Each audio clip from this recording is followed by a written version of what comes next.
So we enter today the second half of the series of sermons on sanctuary symbols. And you'll recall that I have informed you before that this space in which we worship is almost identical to Solomon's temple. It's the same width inside the pillars, the same length of the hekal or holy place from the narthex doors to right before the pulpit. And then we begin to enter the Holy of Holies. We entered the Holy of Holies a couple of weeks ago with the lectern and the Bible, and last week we were kind of in between this space where you're sitting and this space where I am standing. Today we move even more into the Holy of Holies, for in ancient Israel, on Yom Kippur, the Day of Atonement, one day a year, the high priest would enter the Holy of Holies and offer the blood that had been sacrificed in a sacrifice outside on the mercy seat. We move today to the offering plate and the cross, which in Christianity symbolizes what the high priest is doing in ancient Israel. But the difference, of course, is that Christ is the high priest, as we sang at the end of the opening hymn today, and he is also priest and victim. So he is both priest and victim, and this is symbolized in our sanctuary symbols today, the offering plate and the cross. I found this offering plate over in our chapel. It's virtually identical to the offering plates that are passed here every week. I don't know if you've noticed as it comes by, it says it is more blessed to give than receive. Around, it maybe goes too fast for you to read the words in sort of old Anglo-Saxon font. Inside there is a velvet, sort of burgundy velvet piece.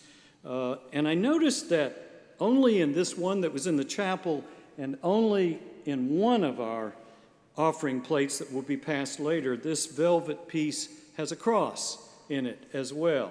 So in many ways, this particular offering plate symbolizes what we are talking about today with both the offering plate and the cross. Mathematically, we have a circle that has converging lines, and we see that circle inside the Celtic cross here.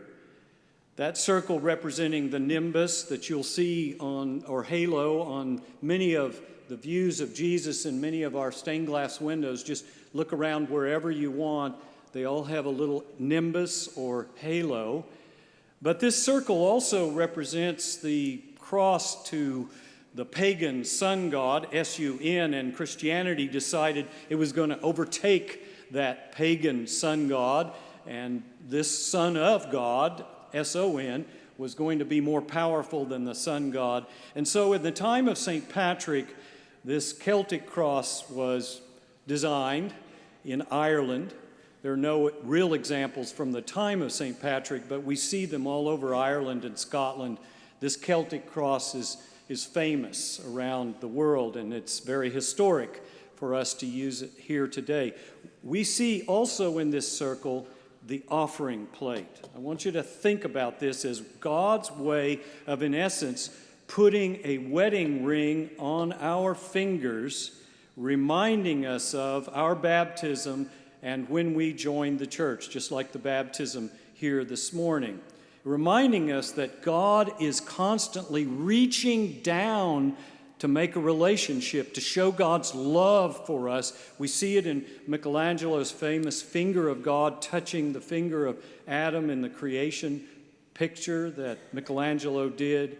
We see it in many different kinds of ways. So I want you to think every time you put money into this offering plate or one that will be passed to you this morning, you're putting on this wedding ring again. And in essence, you're reaffirming your vows that you made with God a long time ago when you were baptized and when you were confirmed and joined the church. So we have looked in this sanctuary series at the narthex as a way in and a way out. It's the way into the church, and again at the end, a way out into the world. And we have looked at the Bible as a way out of the world story of misery and distress and despair, and a way into God's beautiful story of blessing and hope. But today we look at the offering plate and the cross also as a way in and a way out. And here I want to highlight our acolytes and thank those who serve as acolytes every single Sunday, because they are leaders in our worship. They bring us into the worship because they lead the procession of the choir and the ministers and all of us, in essence, into the church behind the cross. We follow the cross into our worship, where we celebrate the great drama of salvation history. But at the end, we also follow those acolytes, and we follow the cross out into the world through the narthex. So the offering plate and the cross represent, like the narthex in the Bible, the way in and the way out. They represent the way out of a world of miserliness and stinginess, because if any generation has that, ours does today. I mean, look how miserly so many of us are in this generation. I like to hear the line, you probably know this line, that a miser is no fun to live with, but as an ancestor, a miser is great. You all got that one, I can tell. The key to that line is no fun to live with. And that's the way some of us are, because we're so worried about our money and we're so worried and stressed that we have plenty, but many of us have plenty, and yet, why does our life feel empty? F. Scott Fitzgerald and Zelda, his wife, had more money and fame than anyone could ever imagine, and woke up one day and said, is this all there is? And they found no answer. Those of us who are baby boomers, you can do the math on that, slog through this sort of psychic malaise, the psychic menopause, our own kind of midlife crisis. By the way, those of you I call on your birthday who have hit 60 or above, have you noticed that I tell you that the new middle age is 60 to 90? Have you noticed that? You all are really happy to hear it when I tell you. And you say, how did you get that? Well, I've spoken at Chautauqua up in western New York, and lots of people come from all over, 5,000 in the auditorium. But you cannot get the senior citizen discount at Chautauqua until you're 90. So the new middle age is 60 to 90. Now, whatever middle age is, there is a kind of middle age malaise that all of us go through at some time or another, a sort of disheartening dis-ease, like the author of Ecclesiastes, vanity of vanities, all is vanity. And we try in all kinds of ways to get a cure to this dis-ease. We try by looking at Wall Street or Main Street or MTV, but none of them really seems to work. None of them is wrong in itself, and yet there's always something missing, isn't there? We aren't quite sure what it is or how to get out of our malaise. We sometimes go to the New Age nonsense, another kind of Gnosticism, sort of dime a dozen religion, but that is a problem because it causes us to focus totally on ourselves. And that's a real problem in our time. The offering plate and the cross offer us a solution, a way out of our self-centered miserliness into a place of eternal and abundant life. And I want to suggest to you 6 points this morning. They're brief points, and the first 3 are what the offering plate is not, and the second set of 3 are what the offering plate is. First of all, the offering plate is not a collection of dues, and so many people see that offering plate in that way in the church.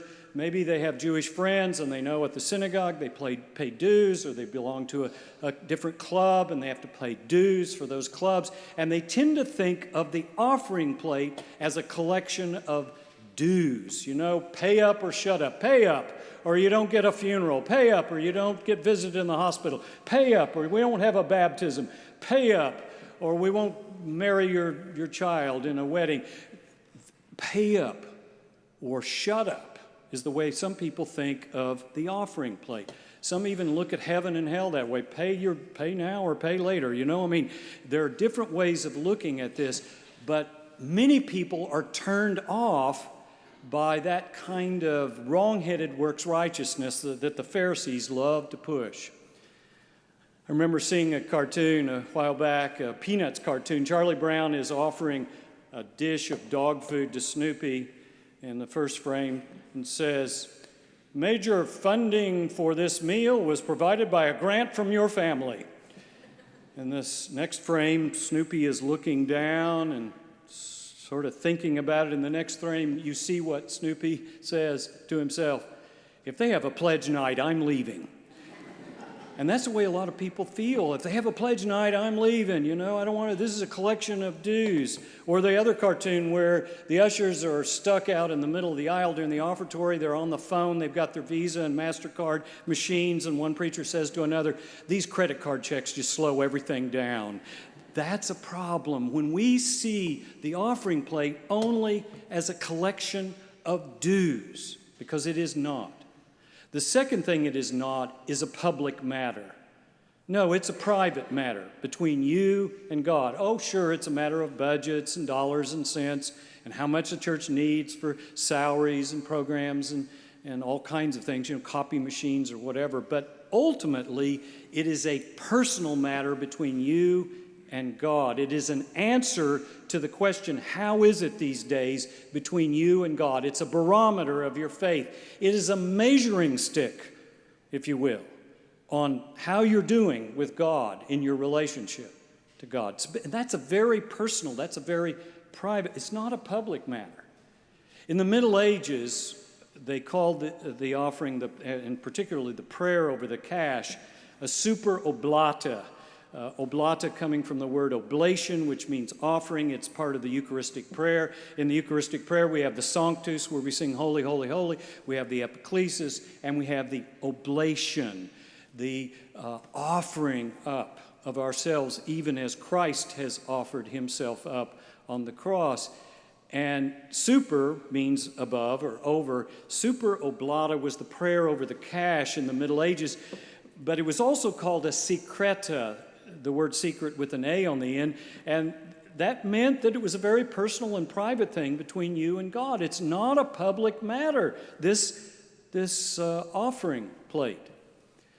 Some churches see it that way. I preached in a church seriously once, and after I'd preached, the preacher got up, they had passed the offering, and he had all the offering plates brought up into the pulpit, started pulling checks out and said, "You didn't give enough," and yelling out to people. Now, if we did that here, we'd have to offer CPR, you know. I mean, that would not be a good thing. So you see, it's not a public matter, this offering plate. The third thing it is not is a replacement of the cross. It is literally not a replacement of the cross. This is the Pelagian mistake that is made in some people's minds. If I just give enough, I will get salvation. Pelagius was the early church heretic who's really sort of the founder of what's now the Unitarian Church, that believed sin wasn't really that big a deal. We can just sort of earn our own salvation by doing a lot of good works. We just give enough money, and we don't need the cross. We don't need the atoning work of Christ, so that the offering plate then becomes the replacement of the sacrifice of Christ on the cross. But that's just wrong. It's wrong spiritually, it's wrong liturgically, it's wrong theologically. So, what are the three things that the offering is not? They are that it is not a collection of dues, it's not a public matter, and it's not a replacement of the cross. So what is the offering? Well, I want to offer three things here. First of all, the offering is a response to Christ's sacrifice on the cross. It is not a replacement, but an actual response. And God is calling us to see our offering this way, because if we only see our offering as giving something like dues or a public matter, whatever, budgets, we miss the whole point. It is a response to God's grace that comes in the great sacrifice, in his loving sacrifice, his redemptive work, his atoning, suffering work on the cross. That's the only way to see the offering plate. Jesus is at the shoreline of your life right now, calling you, no matter what your age. And Jesus is not looking for 1 talent people. Jesus is looking for 5 and 10 talent people who don't want to hide their talents, who do not want to hide their gifts from God, but actually want to give extravagantly and entrepreneurially to God's work. That's what Jesus is calling us to do. A woman in a grocery store said to another woman, "Oh, I love my church." "Really? What is it?" "It's the First Generic Church." "That's the name of it?" "Yeah." "Well, tell me about it." "It has 8 commandments, not 10, your choice, and only a 5% tithe. It's called Christianity Light." And the other woman says, "Great, where do I sign up?" You see, that's the wrong idea about church. We are to live our Christian lives in response to what Christ has done in the redemptive work of the cross. That's the whole meaning of the Greek word agape for love. It is a love that thinks more about the other than it does about oneself. And we see that in the Christ hymn, the famous emptying, the famous kenotic motif, where Christ did not think of his equality with God as something to be held on to, but emptied himself, taking on the form of a servant, a doulos, a slave, becoming obedient unto death, even death on the cross, that you and I might have life. And this God who loves us so much and just doesn't touch us with a finger, but actually comes to be with us. And that is the sacrificial love that we see on the cross. And what does that mean for us? That we need to sacrifice our own pride. In Matthew, Jesus says, you got a problem with a brother and sister in the community, you need to go and make peace with that person, be reconciled with that person even before you bring your gift, because you don't bring your gift with a generous heart if you don't make peace first. So the first thing that the offering plate is it's a response to the sacrifice of Christ on the cross. The second thing it is a way of extending our ministry and our mission way beyond anything we could do on our own. So as we give, then we support local and global missions. We are able to think and act both locally and globally. And that's why we are able to send people all over the world, to Africa and many places around the world, to do God's work. Because the offering plate brings a gift to God in response to the cross, which extends its arms throughout the world. So that's the second thing that the cross does, and the offering plate is related to the cross in this way. The third thing is that it helps us share with the poor. And many of the commentaries talk about this. I really love this idea that in the early church, when they celebrated the Lord's Supper, the people came forward and they brought their bread and wine as gifts from their own kitchens at home. They didn't have some committee that did this. No, everybody brought something. And they sensed how much they would need, and often they would have more than they needed for the whole church.